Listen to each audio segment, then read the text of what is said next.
Les experts sur BFM Business.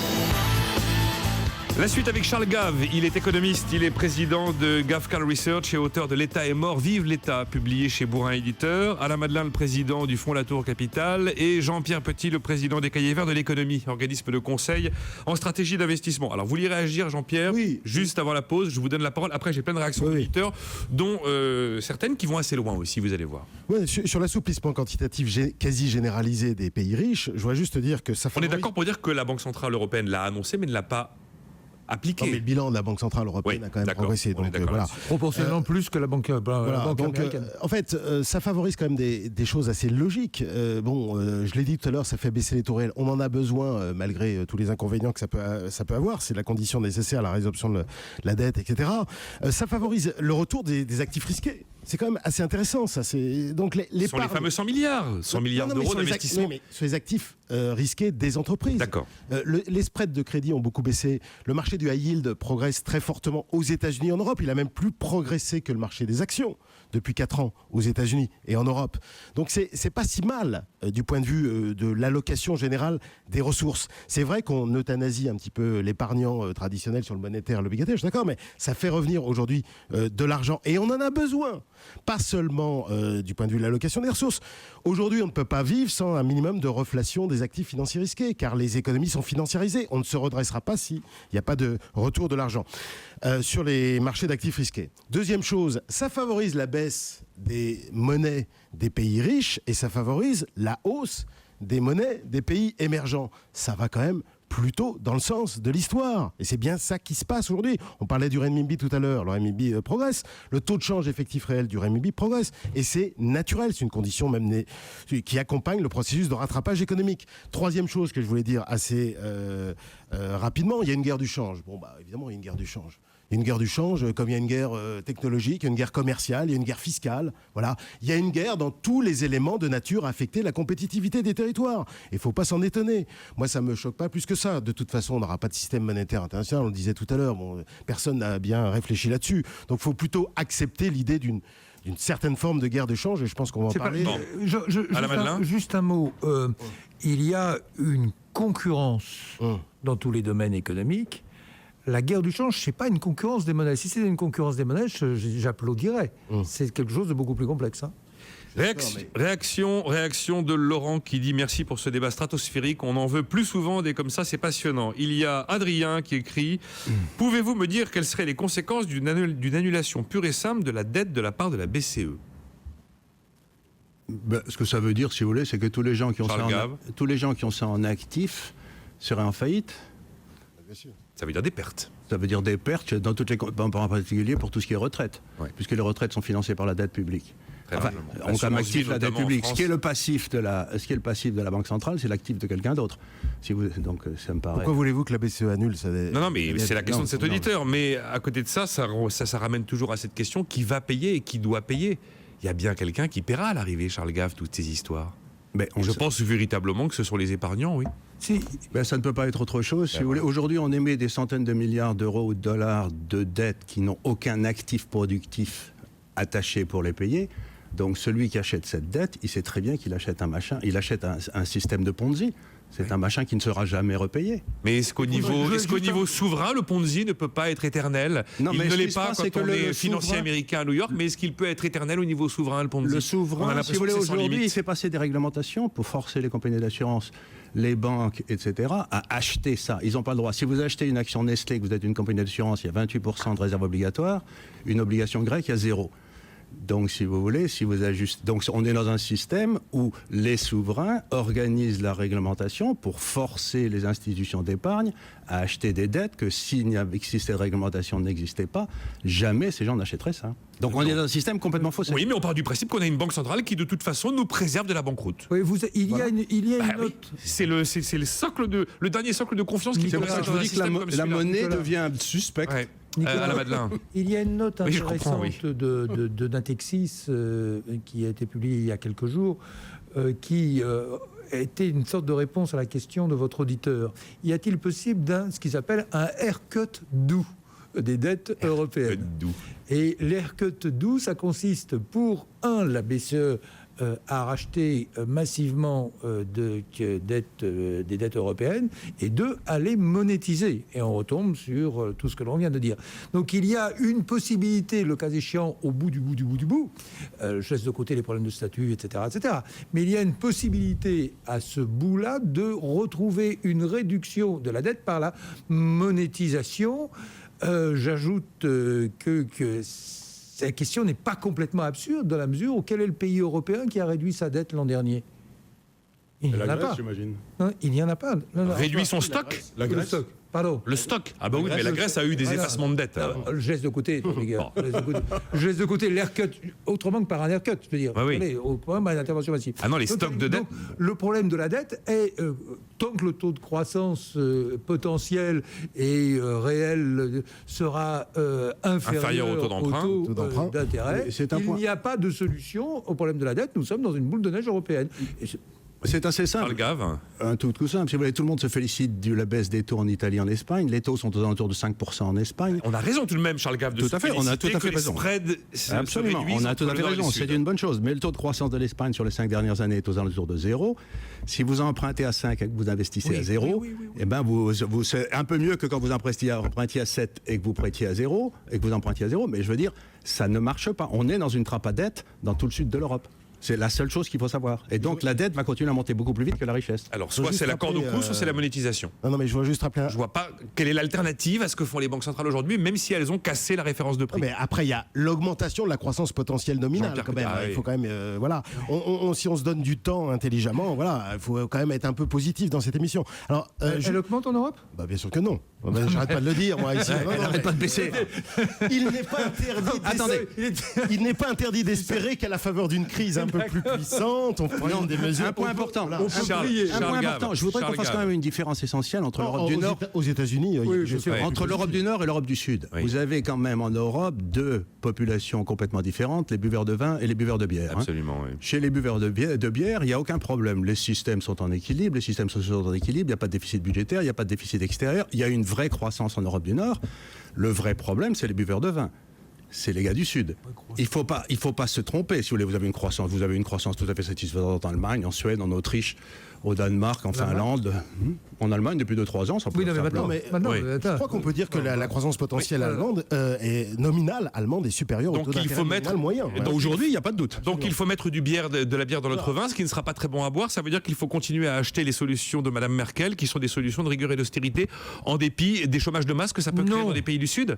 Non, il faut qu'on se réforme. Charles Gave. Ouais, il faut qu'on se réforme structurelle. La réforme, si vous voulez, on a pris maintenant comme idée que la seule façon de régler le problème de la dette, c'était d'augmenter les impôts. Mais là, maintenant, on est allé Ce qui est une imbécilité totale. Il n'y a pas d'exemple historique qu'en augmentant les impôts, vous réduisiez. La seule solution, c'est de faire baisser le poids de l'État, de privatiser, de faire ce que la Suède a fait en 1992, et il ne meurt pas de faim dans la rue. Oui, mais comment peut-on faire ça avec le niveau de stress que nous connaissons aujourd'hui, quand l'ajustement est généralisé et la pression récessionniste dans tous les autres pays? Quand vous faites ça à un moment bien choisi, tout seul, dans votre coin, avec une réflexion en amont, vous avez la capacité à gérer l'affaire.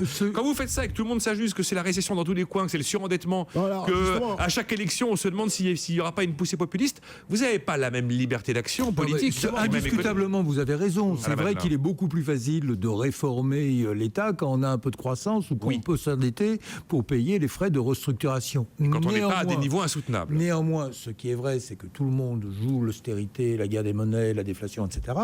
Alors que fondamentalement, le problème, c'est celui de la croissance potentielle qu'il faut augmenter massivement par des investissements, beaucoup de capital et beaucoup de talent. Ce qui veut dire qu'il y a des tas de réformes qui ne coûtent rien si ce n'est un peu de courage, qui sont des réformes de libération d'une économie extrêmement rigide. On a fait un tout petit pas dans la bonne direction avec ce que l'on vient de faire sur le marché du travail, mais nous sommes encore loin du compte. Et l'autre problème, c'est qu'il faut être capable d'attirer les capitaux du monde entier pour moderniser nos outils de production, pour innover, pour etc., pour attirer ce capital. Et il y a bien évidemment le rôle de la fiscalité. Et quand vous mettez, comme en France, la fiscalité record mondiale sur le capital et sur le talent, vous avez de grandes chances d'avoir aucune chance de doper votre croissance. Je vais un petit rapidement, parce que j'ai des mails d'auditeurs et on dit un mot du Japon. Un chiffre quand même sur l'Espagne, par exemple. Le taux long moyen nominal de la dette, toute maturité confondue, aujourd'hui, est tombé à 3,9 aujourd'hui. Hein. Voilà. Le taux moyen de la dette espagnole, toute maturité. Absolument. Il était à 6,5 au printemps dernier. Hein. Donc on a gagné quand même énormément. On a gagné, ça fait 300 points de base. Hein. Voilà, presque. C'est quand même pas mal. Donc l'écart entre la croissance nominale tendancielle, qu'on espère voir se renforcer grâce aux réformes en Espagne, en Italie. Parce qu'en France, c'est vrai, en France, c'est la situation, c'est la caricature de l'immobilisme, mais il y a quand même quelques pays qui se remuent un petit peu quand même, qui se secouent un petit peu, y compris en Europe du Sud. Donc l'idée, sachant qu'on a quand même un peu de temps devant nous, si la BCE joue bien le jeu, pour voir l'écart quand même entre le taux d'intérêt nominal moyen et la croissance potentielle nominale se resserrer. Donc les choses vont plutôt dans le bon sens. Ça suffit pas, je suis tout à fait d'accord. Là, il y a plein de trucs. Chaque fois que vous dites nominal, c'est en tenant compte de l'inflation. C'est ça qui... Non, mais d'accord, mais je rappelle que ce mot nominal qui, quelquefois, brouille un peu les objectifs des banques centrales et la Banque du Japon, notamment. Ouais, alors, justement, réaction de Mauricio. Les Chinois achètent massivement de l'or et n'exportent pas leur production. Quelle est l'idée qu'ils auraient derrière la tête? Et dans le même ordre d'idée, Ludovic écrit: les Chinois, échaudés par la crise de la prédominance du dollar et la prédominance du dollar, veulent crédibiliser leur monnaie en s'adossant sur l'or. Ne serait-ce pas à terme un transfert des investisseurs mondiaux vers le yuan et la mort des monnaies papier, ainsi qu'une nouvelle monnaie de réserve mondiale qui s'appellerait le yuan? Il n'est pas. Hein. Bon, ils vont loin. Ils ont pas, c'est pas nécessaire. Tout le monde s'excite en France sur l'or parce qu'on est gouverné en dépit du bon sens. Mais le franc suisse, les Suisses, ils n'ont jamais eu besoin de l'or. Ils ont eu une banque centrale raisonnable, ils ont eu un État raisonnable. Et si vous avez un État raisonnable, les gens achètent votre monnaie. L'idée qu'il faut... L'or a fait beaucoup moins bien, aussi peu de gens le savent, que le dollar, si vous ajoutez au dollar les taux d'intérêt que vous avez touchés sur vos dépôts en dollars depuis 50, 20 ans, 30 ans, 40 ans, 50 ans. Donc, si vous voulez, l'or est un investissement désastreux, sauf à s'attendre à ce que le système mondial explose complètement. Dans la mesure où vous touchez des taux d'intérêt sur les monnaies, vous gagnez toujours. Oui. Mais là, c'était pas la question. Il me semble que mais regardez, Alexandre pose la même. La crédibilisation d'une monnaie par des actifs. Oui, voilà. Il écrit: le fonds souverain d'Azerbaïdjan retire son or physique des coffres de JP Morgan. L'Allemagne, le Venezuela rapatrient leur corps. En 2012, les banques centrales ont acheté plus d'or que le cumul des 10 dernières années, écrit-il. Y a-t-il un repli sur cette valeur refuge des 50 dernières années? 50 de la part des banques centrales. Ce qui voudrait dire quelque chose qui serait quand même assez plaisant, c'est que les banques centrales sont des investisseurs compétents et savent ce qu'elles font. Or, la réalité, c'est que les banques centrales, comme on le voit depuis 20 ans, font n'importe quoi. Et donc, si elles achètent de l'or aujourd'hui, c'est sans doute qu'il faut le vendre. Vous considérez que M. Bernanke est à l'ouest? Complètement. M. Monti aussi? Complètement. Non, mais Alors, la Banque centrale du Japon, vous vouliez en parler justement. La Banque centrale du Japon qui... est-elle en train de nous dessiner l'histoire qui nous attend, nous, en Europe? Non, je voudrais remettre un petit peu les pendules à l'heure sur le Japon. J'ai d'ailleurs consacré un article dans l'Institut des libertés à ce sujet. Ce qui s'est passé, c'est quand vous avez eu la grande crise en 2008, toutes les banques centrales ont essayé de casser la crise de liquidité et ont imprimé de l'argent comme des folles. Toutes sauf une, la Banque centrale du Japon, qui a laissé la base monétaire au Japon absolument stable. Ce qui fait que le yen est monté de 35 ou 40% contre toutes les monnaies, y compris l'euro. Le Japon est le deuxième système industriel du monde et ils font tout ce que font les Européens en général et les Allemands en particulier. Ils font des voitures, ils font des robots, ils font tout ce que font les Allemands. Et le grand miracle allemand vient d'une seule chose, enfin en partie, vient d'une chose, c'est qu'ils étaient en concurrence contre le Japon qui s'est débrouillé pour ne pas être concurrentiel à cause d'une erreur de la Banque centrale incroyable. Le yen était à 160 yens par euro, il est tombé en dessous de 100. Aujourd'hui, ce que font les Japonais, c'est qu'ils disent à la Banque centrale: écoutez, vous avez fait n'importe quoi, on va ramener le yen de 150 à 160, mais ça veut dire que s'ils font ça, tous les gens qui sont en concurrence avec les sociétés japonaises vont voir leurs profits s'écrouler. Donc, comme tout le monde me dit que c'est une extraordinairement bonne nouvelle, je dis que c'est une extraordinairement mauvaise nouvelle pour l'industrie allemande en particulier. Faites bien attention, le concurrent japonais est en train de revenir.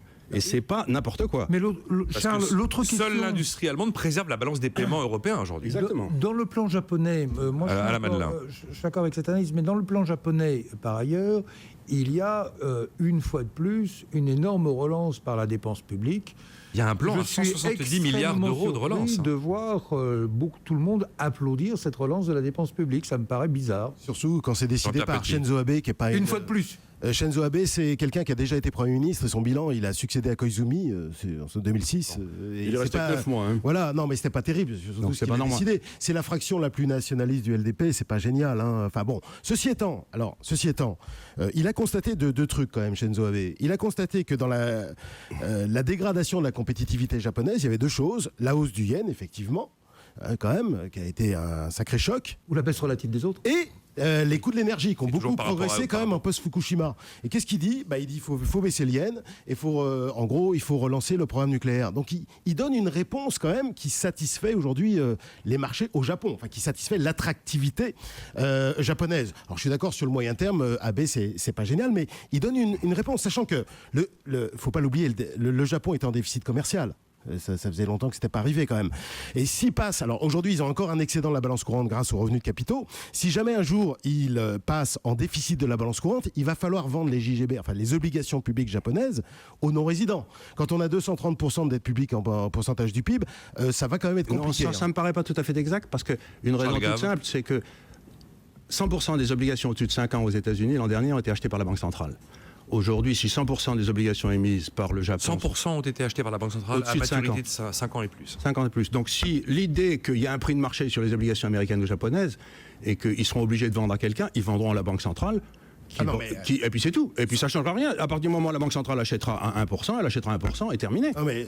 Il n'y a aucune raison que le 1% change. Oui, mais sauf que le jour où il y a un déficit de la balance courante, il faut bien se financer par les non-résidents.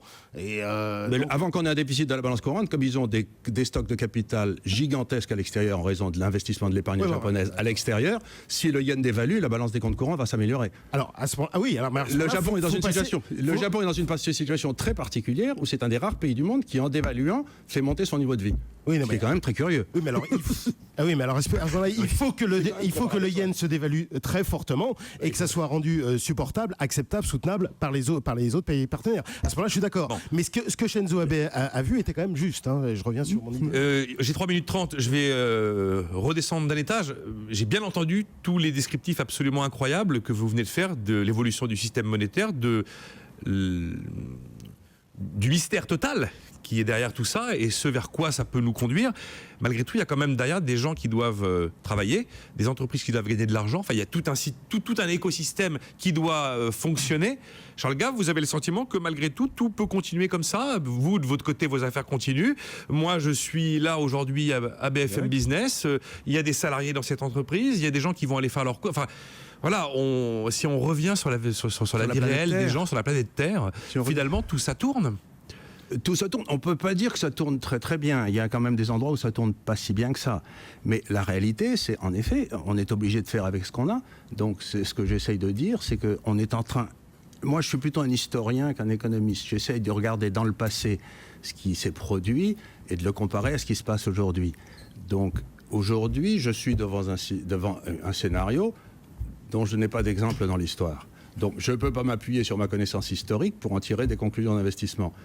Tout ce que je peux dire aux gens, c'est dites donc les enfants, on est en train de rentrer dans un système complètement nouveau, donc il faut que vous restiez aussi flexible, aussi mobile que vous le pouvez, parce qu'il va se passer des trucs bizarres.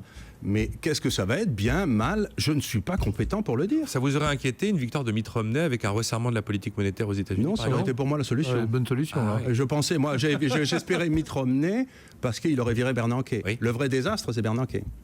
Ouais. Il y en a des bons actuellement, des banquiers centraux sur la planète qui pourraient faire le job ? Oui, la Banque centrale de l'île Maurice. Non, la Chine est parfaite. La Banque centrale chinoise est incroyablement compétente. Est-ce qu'il faut souhaiter des resserrements monétaires alors ? Mais finalement, de toute façon, ce que fait la... C'est plus compliqué que ça. À l'heure actuelle, à quelques exceptions près, on peut dire la Chine, on peut dire quelques autres, mais les banques centrales sont lancées dans des politiques considérables de monétisation dont on ne voit pas comment elles vont s'arrêter. Non, mais les banques centrales sont prisonnières de leurs décisions passées. Voilà. Bon. Ça fait 25 ans que ça dure. Donc il faut vivre avec. Il faut vivre avec. Donc si tout le reste du système est flexible, c'est ça qui compte. La vraie question, c'est si des gens, à un moment donné, mettent de la rigidité. Je crois à la force extraordinaire du système capitaliste. Dans les pires épreuves, les pires guerres, etc., on sait reconstruire, on sait repartir de l'avant, etc. Voilà. Et il y a suffisamment de croissance de le monde, de talent, l'être humain est capable de s'adapter à tout, on est d'accord. Mais... Les vraies bêtises seraient de mettre dans le système des rigidité. Et au début, pour ça que j'ai un petit peu nuancé, mais ce que disait Charles, c'est-à-dire si tout ceci nous amène une crispation dans la mondialisation, là on est mal parti. Je vois des tentations, mais je vois quand même malgré tout les faits qui vont, en ce qui concerne le domaine économique, vers un peu partout plus de souplesse plutôt que vers plus de rigidité. Dans l'ensemble, oui, absolument. Pour moi, il n'y a pas de remise en cause en l'état actuel. Donc on est dans une grande redistribution des cartes. Il va y avoir des gagnants et il va y avoir des perdants. Et puis il faut savoir naviguer dans ce monde d'économie de bulles. Voilà, il faut savoir saisir les opportunités. Ça veut dire que quand même la croissance est dans le change aujourd'hui. Mais on a trois. Non mais oui. Ah bah oui. Donc ça veut dire que celui qui est en capacité de faire varier sa monnaie dans le sens qu'il arrange est quand même celui qui sera le gagnant. Non. Ah. C'est pas sûr du tout. Hein. C'est pas sûr du tout. Il aura peut-être son actif de production qui gagnera, mais sa consommation perdra.